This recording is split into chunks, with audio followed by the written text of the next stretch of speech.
أعوذ بالله من الشيطان الرجيم এ রাত কি কেটে যাবে ঘুমিয়ে অলসে এ রাত কি কেটে যাবে ঘুমিয়ে অলসে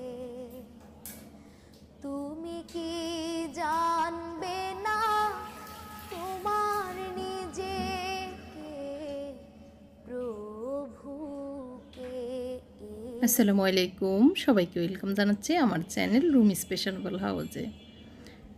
আজকের ব্লগটি সকাল থেকে শুরু করছি, দুপুরের খাওয়া পর্যন্তই কন্টিনিউ করব। আশা করি শেষ পর্যন্ত দেখলে আপনাদের ভালো লাগবে।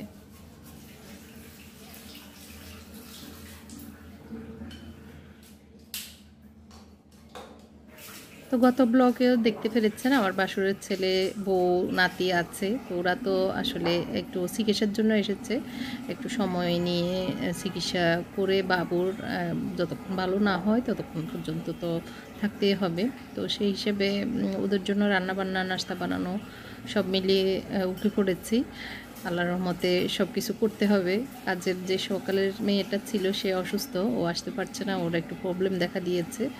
তো ওর কনসেপ্ট করেছিল সেটা আবার নষ্ট হয়ে গেছে, এইসব মিলিয়ে আর কি ও আসতে পারতেছে না। তো ও ছাড়া আবার অন্য কাউকে রাখতে ইচ্ছে করছে না।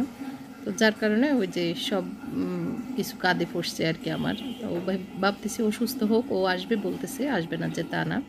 তো দেখি না কতক্ষণ অপেক্ষা করি, তারপরে ও আসলে পরে ওকে দিয়ে করাবো। তো এই জন্য এখন একটু ধোয়ার কাপড় চোপড় দিতে হবে মেশিনে। কাপড়গুলো আগে দিয়ে নিই, একটু নিজেকে পরিপাটি করে নিয়েছি এর ভিতরে অফ ক্যামেরায়। মাথা আঁচড়িয়ে নেওয়া, একটু ক্রিম টিম লাগানো, লোশন লাগানো, এইসব করে নিয়েছি। করে এখন ওই যে ছেলেদের কিছু কাপড় জমে গিয়েছে সেগুলি ধুয়ে নিব, আর সাদাগুলি জমাচ্ছি, সাদাগুলি পরে দিব, আর একটু হোক তারপরে।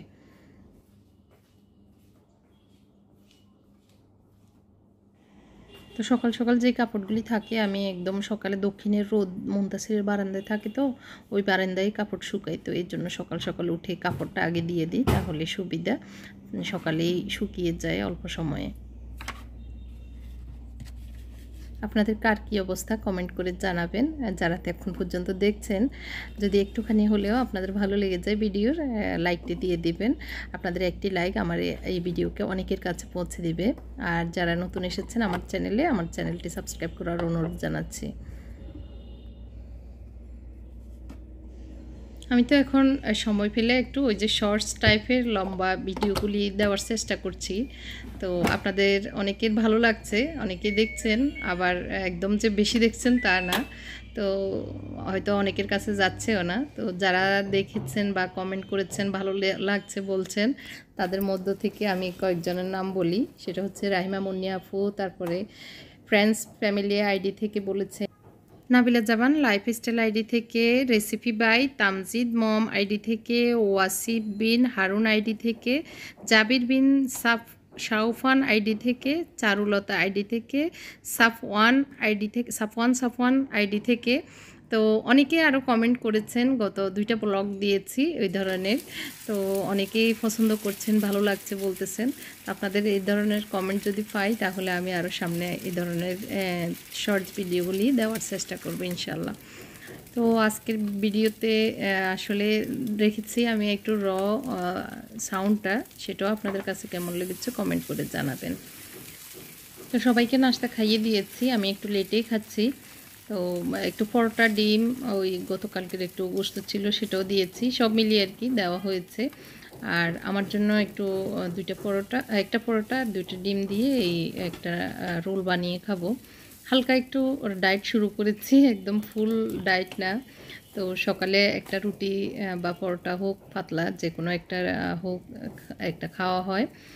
আর এই তো চিনি খাওয়া বন্ধ করেছি অলরেডি, তারপরেও মাঝে মধ্যে চায়ের যদি ক্রেভিং হয় তখন একদম চিনি ছাড়া চেষ্টা করি 1 কাপ খাওয়ার। তো আজকে অনেক দিন পরে 1 কাপ নিয়েছি। আর এখানে আমি একটু পেঁয়াজ কুচি ছিল, পেঁয়াজ কুচি নিয়েছি, তারপর হচ্ছে শসা গাজর নিয়ে একটা রোল বানিয়ে এই সকালের নাস্তাটা একটু হেভি করে পেট ভরে খাবো, তাহলে 3টা পর্যন্ত পেট ভরা থাকবে।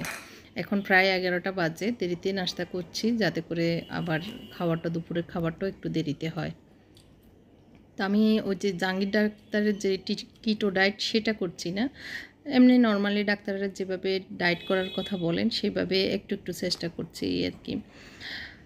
তো 7টার ভিতরে রাতের খাবারটা কমপ্লিট করার চেষ্টা করছি, আর রাতে তেমন কিছু খাই না, পানি ছাড়া আর কি। তো এখন আজকে খুব ক্রেভিং হচ্ছে যে একটু চা খাওয়ার, এই জন্যই খাচ্ছি। গত 2-3 দিন আমার হাজব্যান্ডকে বানিয়ে দিচ্ছি, তাও খাই না, উনি সাধলেও খাই না, এরকম আর কি। তো যাই হোক, রান্নাতে চলে যাই। চাউল ভিজিয়ে ধুয়ে নিচ্ছি মানে দুপুরের রান্নার জন্য। আর নাতির জন্য যে শিং মাছ এনেছে একটু আগে, তারপরে হচ্ছে তেলাপিয়া, যেগুলি একটু কাটা কম সেই ধরনের মাছ আর কি। আর এখানে সবজি কুটে নিয়েছি বসে। আর শিং মাছের তো এই কালো দাগটা উঠাতে হয়, তো অনেক সময় দোকানে ওরাই তুলে দেয়, আবার অনেক সময় দেয় না। তো রগটা ফেলে দিই, আমার শাশুড়ি যেভাবে ফেলতেন আর কি। তো এই শিং মাছের রগটা ফেলে দিলেই ভালো। কখনো এভাবে কেটেও ফেলায়, আবার কখনো শলা দিয়ে বা একটা কাঠি দিয়ে ওইভাবেও করা যায়, যেভাবে সহজ মনে হয় আর কি।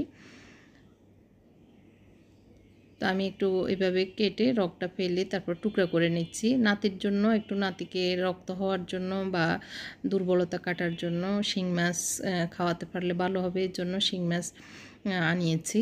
আর হচ্ছে মুরগি, দেশি মুরগি এনেছে, তো ওগুলি এখন রেখে দিয়েছি, আগামী দিন ইনশাল্লাহ রান্না করব। এখন শিং মাছ আজকে মাছ রান্না করি, গত 2-3 দিন গরু গোশত মুরগির গোশত রান্না করতে করতে ওরাও খাচ্ছে না বেশি একটা, তো জমে আছে। আজকে ভাবলাম যে মাছটাই রান্না করি আর সবজি করি এই আর কি। গতকালকে তো বিরিয়ানি রান্না করেছিলাম, তো এই জন্যই আজকে মাছ আইটেম, সবজি আইটেমটা করছি। তো এখানে মাছ ভাজি করব, আর বাবুর জন্য শিং মাছ দিয়ে একটা আলু দিয়ে একটু ঝাল কম দিয়ে এভাবে একটু ঝোল করে রান্না করব আর কি। মাছটাকে ভালো করে ধুয়ে নিচ্ছি।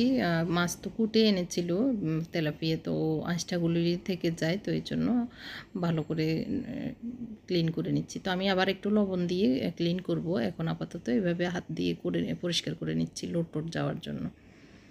তো লবণ দিয়ে ক্লিন করার পরে এখন যতটুকু আজকে ভাজি করব ততটুকু নিয়েছি, ভাত বসিয়ে দিয়েছি, হলুদ মরিচ লবণ দিয়ে এগুলি মেখে ভাজি করব।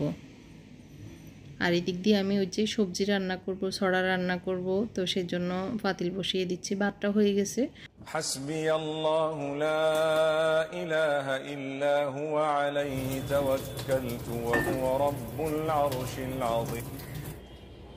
এই পাতিলে ছড়া বসাবো, এর জন্য এই পাতিলে বসিয়ে দিয়েছে। আর ওই পাতিলে ওই যে শিং মাছ দিয়ে আলু দিয়ে রান্না করব, এর জন্য ওই পাতিলে সব দিয়ে দিচ্ছি। কারি পাতা, পেঁয়াজ, টমেটো, কাঁচামরিচ, যেটা যেটা আসলে দিয়ে রান্না করি আমরা সব সময়, যে রেগুলার মশলাগুলি সেগুলি দিয়ে রান্না করছি। আর শিং মাছটা রান্না করছি সরিষার তেল দিয়ে। সব রান্নায় একটু সরিষার তেল দিয়ে রান্না করার চেষ্টা করি, সবজি টাইপের আর কি। আর মুরগি গোশত ওরা খায়, ওদেরকে আবার একটু সরিষার তেল ছেলেরা খেতে চায় না, মানে গন্ধ লাগে, এর জন্য ওইটাতে দিই না আর কি।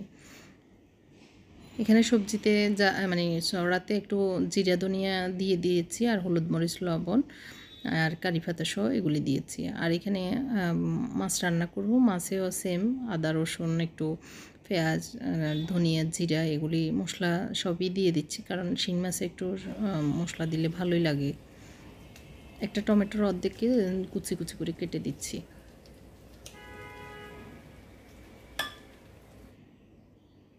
তো ভালো করে মশলাগুলি ভেজে নিচ্ছি টমেটো সহ আর কি। আর এই দিক দিয়ে ছড়া রান্নার জন্য ঝোলটা ভালোভাবে কষিয়ে নিচ্ছি। তো এখানে গরম পানি করে রেখেছিলাম, একটু গরম পানি দিয়ে মশলাটা কষিয়ে নিই। আর এর ভিতরে এই যে ফুটে উঠেছে ছড়ার যে ঝোলটা, সেটাতে একটু মাছের কান দিয়েছি, আর হচ্ছে শিং মাছের লেজ দিয়ে দিয়েছি 2টা, সব মিলিয়ে একটু কম মানে কাটাকুটার যে মাছের অংশগুলো সেগুলি দিয়ে এই ছড়াটা রান্না করছি। এদিক দিয়ে সাহেব একটু জাম্বুরা এনেছিল, তো জাম্বুরা ছিলে নিচ্ছে, সবাই একটু খাবে এর জন্য। জাম্বুরাটা উনিও পছন্দ করে, আমরা একটু একটু পছন্দ করি, আবার মুনতাসিরও খুব পছন্দ করে, এই জন্য আনা হয়। তো ছড়াটা আমি একটু হালকা ভাপ দিয়ে রেখেছিলাম, তো ওইটা দিয়ে দিয়েছি।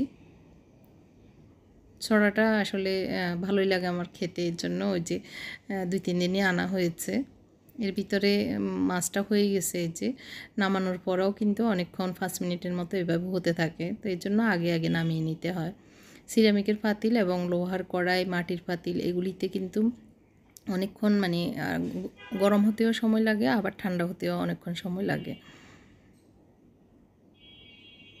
তো অনেকেই আমার এই সিরামিকের পাতিলগুলি আমার পেজে আছে কিনা জানতে চান। আসলে এগুলি নাই, এগুলি আমি নিউ মার্কেট থেকে অনেক বছর আগে কিনেছিলাম। তো এগুলি একদম যত্ন করে ইউজ করি, তো এই জন্য বেশি একটা ইউজ করা দেখা হয় না, অনেক আগে থেকেই একটু একটু ইউজ করি। তো ইদানিং একটু রেগুলার করার চেষ্টা করছি, কার জন্য রেখে দিব, ভাবলাম যে না ইউজ করে ফেলে, আর ইউজ করলে তো পুরানগুলো গেলে নতুন আসবে, এই জন্য। এদিক দিয়ে একটু পেঁয়াজ কুচি করে রেখে দিচ্ছি, কারণ লাগে একটু কতক্ষণ পর পরে। তো এই যে ছপারে, এটা আমার কত বছর আগে, করোনার আগে মেলা থেকে কিনেছিলাম। তো এখন তো আমি নিজে সেল করি, খুবই ভালো এই ছপারগুলি। তো পেঁয়াজ কুটতে বেশি সময় লাগে না, 1 মিনিটে হয়ে যায়। এখন আমি মাছ ভাজি বসিয়ে দিব, আর ওই দিক দিয়ে একটু বরবটি, তারপরে ফুলকপি, আলু দিয়ে একটা সবজি রান্না করছি। অল্প অল্প করছি, অনেক বেশি না, আইটেম একটু হয়তো 2-1টা বাড়ছে এই আর কি। তো পাতিলের সাইজ দেখলে বোঝা যায়, কারণ আমার বাসুরের ছেলে বউ এরা এত কম খায়, যাই রান্না করি থেকে যায়, তো খুব কম খায়। আর বাইরে থাকে, ওরা ডাক্তার দেখায়, তারপর ঘোরাঘুরি করতেছে। বউকে একটু প্রথম বিয়ের পরে প্রথম এনেছে বউ বাচ্চা, ওদেরকে একটু ঘোরাঘুরি করাতেছে আর কি। তো এই জন্য এই যে এসে এসে সারাক্ষণ আমার ছেলেদের মতো, ও আসলে ছোটোবেলায়ও আমার কাছে ছিল, তো এর জন্য এসে কতক্ষণ পর পরে এসে গল্প করে, এটা সেটা, বাইরে কি হয়েছে না হয়েছে, তো তারপর কোথায় কি হয়েছে সব বলে। তো ঢাকায় ক্যাডেট একটা কোচিংয়ে ছিল ছোটোবেলায়, তো ওই সময় আমি এনে গোসল করানো, মাথা চুল কাটানো, এই কাজগুলি অনেক করেছি। তো এখন মনে করে আর বলে, গল্প করে বউয়ের সাথে। তো আমার বাসুরের ছেলেরা, মানে আমার বড় বাসুরের 2 ছেলে, আর মেজো বাসুরের তো 4 মেয়ে। তো আল্লাহর রহমতে সবাই আমাকে খুব রেসপেক্ট করা, তারপরে ইজ্জত দেওয়া, সম্মান করা, সবাই আল্লাহর রহমতে ওই রকম। আমি আমার নিজের ছেলেদের মতোই ওদেরকে দেখি, মেয়েদেরকেও সেম আমার মেয়ের মতোই মনে করি। তো যাই হোক, এখানে গরু গোশত গরম করে নিয়েছি, গতকালকেরই ছিল, আর সকালের একটু ভাজি ছিল। তো এই জন্য সকালে ভাজি করেছিলাম, বলতে ভুলে গেছি। চাই তোমার হাত দেখি, চিকনা হাত, চিকনা চাকনা। দাদু জুতা দিছে, যে জুতাগুলো তোমার পছন্দ হয়েছে? এটা এটা তো দাদু দিই নেই, দাদু দিছি যে ওইটা পছন্দ হয়েছে। ম্যাকি মাউস দেখছো? ওইটা সুন্দর না? হ্যাঁ, তুমি পরিও কেমন, আর একটু বড় হলে পরি। হ্যাঁ, এটাও পড়তে পারো? আচ্ছা, ওইটা আর একটু বড় হলে পরিও কেমন। হ্যাঁ, লালু সাদা জুতা, আচ্ছা, ওগুলো তোমার পছন্দ? আচ্ছা, এখন ভাত খাবে না? এখন বাদ দিই, আম্মু বাইরে লেখাবে কেমন? আচ্ছা, চিকনা হাত, শুকায় অসুখে একদম। হ্যাঁ, এ পায়ে ইঞ্জেকশন দিছে শুধু। ও, খালি এ পায়ে দে, 2 পায়ে দে খালি। হাতে ওই যে গোস্ত নাই, যে এখানে শক্তি নেই, যে এই জন্য দিতে পারে না। তো পায়ে তো একটু গোস্ত আছে, এর জন্য দে। তুমি কথা শুনলে, আম্মুর কথা শুনলে, খাওয়া বেশি খাইলে তখন আর তোমার এই ইঞ্জেকশন দিতে হবে না, অসুখ হবে না কেমন। আম্মুর কথা শুনিও কেমন। আচ্ছা,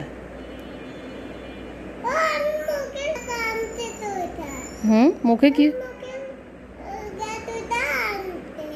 গ্যাসেরটা আনতে গেছে, মুখে ওইটা গ্যাসেরটা দিছে, দেখছো না তোমার কাশি গেছে গা, গ্যাসেরটা দিলে কাশি চলে যাবে। হ্যাঁ, ওইটা দেওয়াতে না তোমার কাশি চলে গেছে কেমন। হ্যাঁ, গ্যাসে ব্যথা নাই, শুধু ইঞ্জেকশনে ব্যথা কেমন।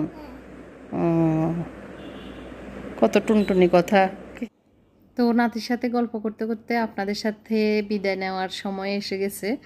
আমরা সবাই নামাজ পড়ে নিচ্ছি, বউ গোসল করতেছে, ও আসলে সবাই খাবে, তো ওদেরকে খাইয়ে দিয়েছি, আর এখন আমি আমার হাজব্যান্ড সহ এখন খাচ্ছি।